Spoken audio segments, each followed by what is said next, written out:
قرآن غالب و مہربان کا نازل کیا ہوا ہے تاکہ تم ان لوگوں کو جن کے باپ دادا کو خبردار نہیں کیا گیا تھا خبردار کر دو کہ وہ غفلت میں پڑے ہوئے ہیں۔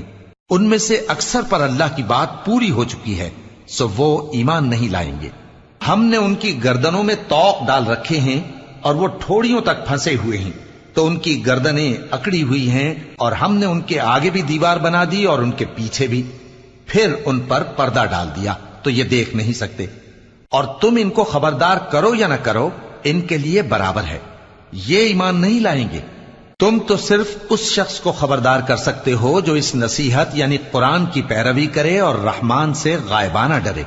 سو اس کو مغفرت اور بڑے ثواب کی بشارت سنا دو۔ بے شک ہم مردوں کو زندہ کریں گے، اور جو کچھ وہ آگے بھیج چکے اور جو ان کے نشان پیچھے رہ گئے ہم ان کو قلم بند کر لیتے ہیں، اور ہر چیز کو ہم نے کتاب